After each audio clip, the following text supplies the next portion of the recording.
goes to the cloud, and we caught a poacher on the camera. Or haven't had a chance to hang those up yet, but anyways, Emily's gonna go kill a big buck. I've ever done. I'm letting George. She's never done anything with the tractor before. Number 3. Trespassing Poachers Incident. The situation experienced by Daniel and Emily, a family who practices ethical and legal hunting, highlights the complex issues of trespassing, poaching, and property rights, especially in rural settings.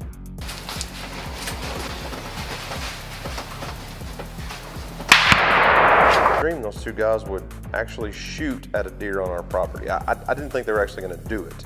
Their encounter with poachers trespassing on their property and endangering their safety provides a stark reminder of the challenges landowners face in protecting their land and the wildlife residing on it. Daniel and Emily, along with their children, embarked on a hunting trip during the rifle season's opening day. Their commitment to legal and ethical hunting practices reflects a deep respect for wildlife and property laws. They had a clear plan, ensuring their hunt was within the legal boundaries and in accordance with conservation principles. Their experience was abruptly disrupted by the presence of poachers on their property. Poaching, the illegal hunting or capturing of wild animals, is not just a violation of conservation laws, but also a disregard for private property rights. In this instance, the poachers' actions nearly led to a dangerous confrontation as they trespassed and hunted close to where the family was located. Confronted with this violation, the family's reaction was a mix of shock, anger, and concern for their safety. Well, let's go do it and quit talking about it. Yeah, let's go. I saw the guilt, I witnessed the guilt, and they admitted their guilt to me. Daniel's background in law enforcement influenced their decision to handle the situation legally and responsibly, despite the intense emotions involved. This response underscores the importance of following legal channels in addressing wildlife-related crimes and trespassing incidents. This incident also casts a spotlight on the broader implications of illegal hunting on the public's perception of the sport. Responsible hunters like Daniel and Emily, who abide by the laws and respect wildlife, often find their activities overshadowed by the unlawful actions of poachers. This can lead to the public misconceptions and stigmatization of hunting as a legitimate activity. The involvement of law enforcement, including the potential engagement of park rangers and game wardens, highlights the seriousness of the incident. The prospect of legal action against the trespassers, including the confiscation of firearms, serves as a stern reminder of the consequences of violating hunting laws and trespassing on private property. The incident had a significant emotional impact, especially on the young son Houston. The stress and fear induced by the potential danger of gunfire nearby could have lasting psychological effects. Not nice words, not in a nice manner. When the gun's pointed at you and a bullet, I mean, we couldn't hear the bullet, obviously, but this aspect often remains unaddressed, but is crucial in understanding the full impact of such incidents on individuals, particularly children. The event raises questions about effective wildlife management and the challenges property owners face in protecting their land from illegal activities like poaching. It highlights the difficulties in monitoring and controlling such activities, especially in rural or secluded areas where property boundaries might not be clear to outsiders. Number 2. Poaching on private property. The account of Jeremy and George's experience with trespassing and poaching on their newly acquired 70-acre property in Florida is a compelling illustration of the challenges and dangers faced by private landowners. Network all goes to the cloud, and we caught a poacher on the camera. I gotta show you some of the other things that are out here. Come here, come on. Okay. George, you know I can see. What we're gonna do, we're gonna slice that out, and then we're gonna put up the new area for George.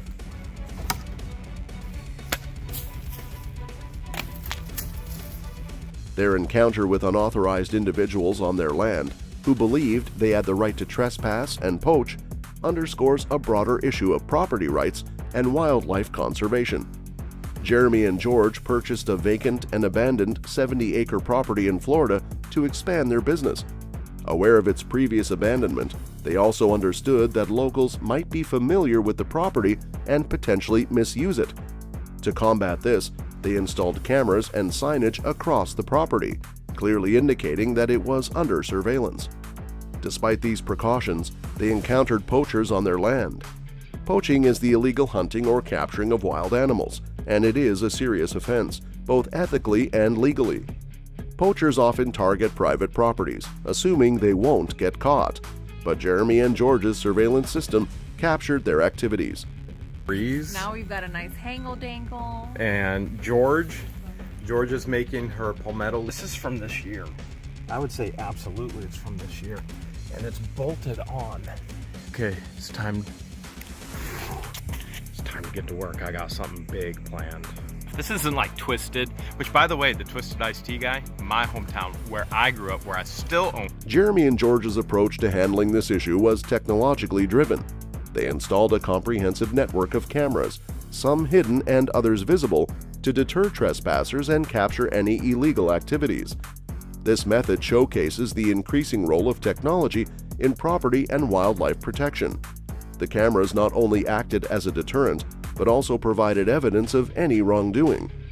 The story reflects the challenges landowners face in protecting their property from trespassing and poaching.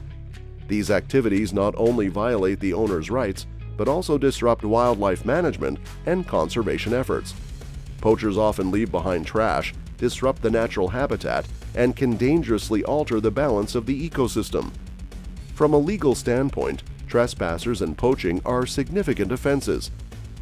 Landowners like Jeremy and George have the right to protect their property and can press charges against violators. And even better!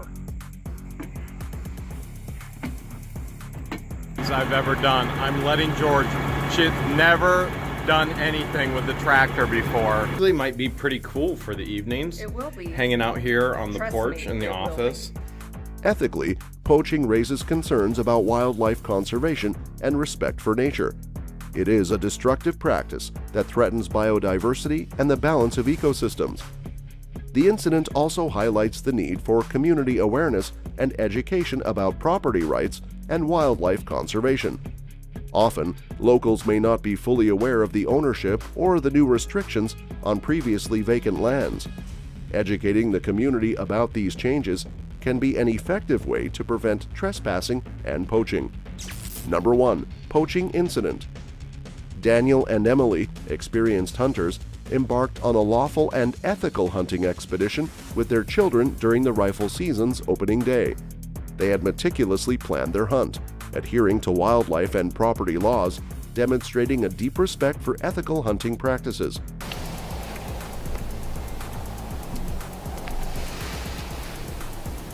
As you saw, they ran. They took off running. They knew they did wrong. Called the Park Service. Nobody got hurt. That's the main thing. Limpy Gimpy. However, their well-intentioned outing was marred by the intrusion of poachers, who not only trespassed onto their private property, but also recklessly endangered their family by shooting at deer in close vicinity. The poachers' actions were a blatant violation of several norms and laws. Poaching, the illegal hunting or capturing of animals, undermines wildlife conservation efforts and disrespects the property rights of landowners.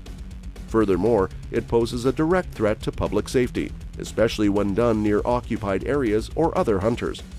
In this case, the poacher's irresponsibility nearly led to a catastrophic incident, illustrating the dangers associated with such illegal activities.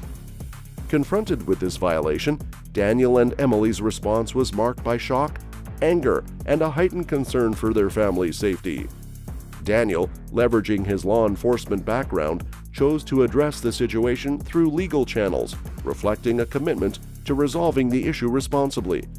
This approach is critical in dealing with wildlife-related crimes, emphasizing the importance of following legal procedures even under stressful circumstances.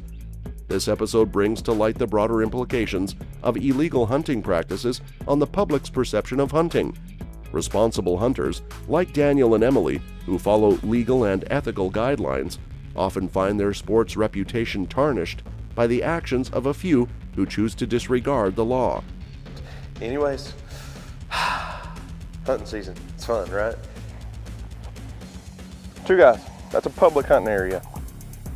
2 guys, or haven't had a chance to hang those up yet, but anyways, Emily's gonna go kill a big buck.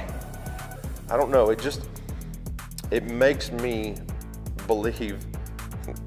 Poaching feeds into negative stereotypes and misconceptions about hunting, potentially damaging its image as a regulated and respectful activity. The involvement of authorities, including park rangers and game wardens, highlights the gravity of the situation. The fact that legal actions were taken against the poachers, including the confiscation of firearms and the filing of charges, serves as a stern reminder of the consequences of violating hunting laws. It reinforces the necessity of abiding by regulations aimed at conservation and public safety. The incident had a profound emotional impact, particularly on Houston, the young son. Experiencing the fear and stress of a potentially life-threatening situation at such a young age can have lasting psychological effects. This personal aspect of wildlife-related crimes often goes unnoticed, but is crucial in understanding their full impact on victims. Getting involved because it actually technically didn't happen on the federal park. Right in front of us.